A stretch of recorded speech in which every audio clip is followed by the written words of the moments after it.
नमस्कार, मैं आपके साथ अंजना और आप देख रहे हैं संगठन भारत न्यूज। आइए शुरुआत करते हैं आज की खास खबर से। थाने में नकली विदेशी शराब रैकेट का पर्दाफाश, 30 लाख का माल जब्त। थाने पुलिस ने डोंबिवली पूर्व में संचालित एक बड़े नकली शराब रैकेट का भांडाफोड़ किया है। गुप्त सूचना पर की गई कार्रवाई में पुलिस ने 30 लाख रुपए मूल्य की अवैध विदेशी शराब, वाहन और लेबलिंग सामग्री जब्त की और 4 आरोपियों को गिरफ्तार किया है। यह गिरोह गोवा से घटिया शराब लाकर उस पर नामी ब्रांड के नकली लेबल लगाकर महाराष्ट्र में बेचने का गोरख धंधा चला रहा था। बता दें कि 4 जून को पुलिस को गुप्त जानकारी मिली थी कि कुछ लोग डोंबिवली में शराब का अवैध स्टॉक छिपाकर रखे हुए हैं। सूचना के आधार पर पुलिस ने नेरूरकर रोड पर महिंद्रा पिकअप वाहन को रोका, जिसमें शराब की बड़ी खेप मिली। जांच में पता चला कि पास के एक पुराने मकान में भारी मात्रा में शराब और नकली लेबलिंग की सामग्री छिपाई गई थी। छापेमारी में Royal Challengers, Oaksmith, Imperial Blue, Budweiser जैसे ब्रांड की 18,290 बोतलें, printer, hot air gun, label, sticker और अन्य उपकरण बरामद किए गए। मुंबई से सेठ ठाणे जिले के डोंबिवली से जितेश चौधरी की रिपोर्ट।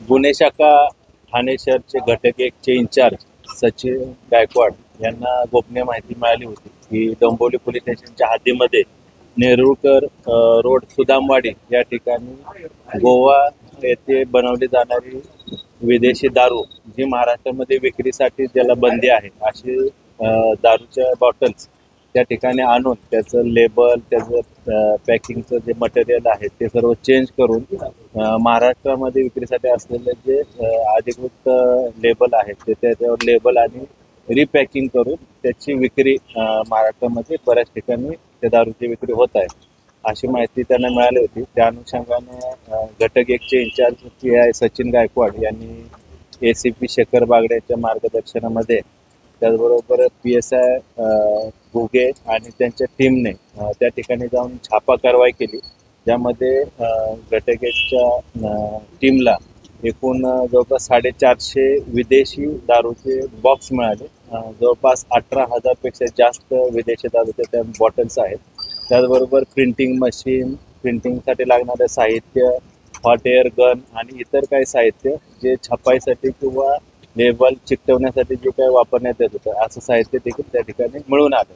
जवळपास 50 लाखाचा अंदाजे 50 लाखाचा मुद्देमाल त्या ठिकाणी जप्त करण्यात आला आहे। त्यामध्ये एकूण 4 आरोपी अटक करण्यात आलेले आहेत। त्या आरोपींना मान्य न्यायालयासमोर हजर केलं असं त्यांना 9 तारखेपर्यंत पोलीस कस्टडी रिमांड मिळालेला आहे।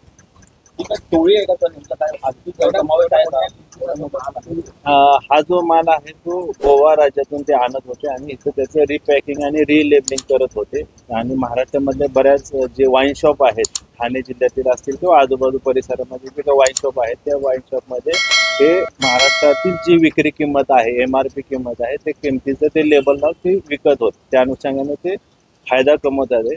याच्यामध्ये अजून मुख्य जे इतर आरोपी आहेत ते पण असण्याची शक्यता आहे। वाईन शॉप मालक असतील किंवा ज्या ठिकाणी त्यांनी विक्री केलेली आहे किंवा हे गोव्यामधून महाराष्ट्र राज्यामध्ये बॉर्डर क्रॉस करण्यासाठी ज्यांनी मदत केलेली आहे ते आरोपी देखील अजून ह्याच्यामध्ये अटक होते। त्या अनुषंगाने आम्ही अधिक तपास करत आहोत।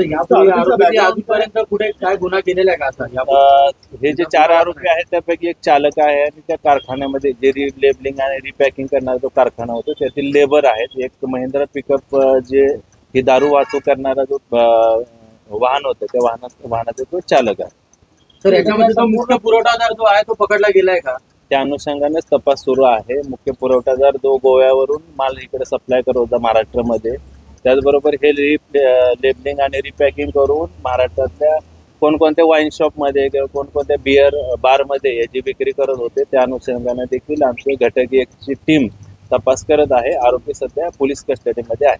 सर, या संदर्भात पाहिलं तर मोठ्या संख्येने दारूच्या बाटल्या आहेत, त्यामध्ये कुठल्या प्रकारचं रॅकेट असू शकतं का? यामध्ये मालक किंवा बिअर बार मालक यांचा समावेश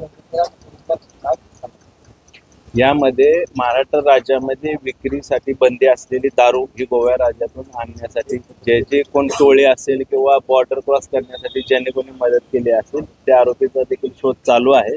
त्याचबरोबर वाईन शॉपचे मालक असतील किंवा बिअर शॉपचे मालक चालक जे असतील ते सुद्धा याच्यामध्ये सहभागी असण्याची शक्यता आहे. त्या अनुषंगाने आम्ही अधिक तपास करीत आहोत. खबरों में अब तक के लिए बस इतना ही। फिर होगी आपसे मुलाकात कुछ ऐसी खास खबरों के साथ। तब तक के लिए नमस्कार और देखते रहिए संगठन भारत न्यूज। अगर आपको हमारी वीडियो पसंद आई हो तो लाइक, कमेंट व शेयर करें और ऐसी ही खबरों से जुड़े रहने के लिए आप हमारे यूट्यूब चैनल संगठन भारत को सब्सक्राइब कर बेल आइकन को प्रेस करें। छोटी छोटी वीडियो और खबरें व्हाट्सएप और ईमेल पर भेज सकते हैं।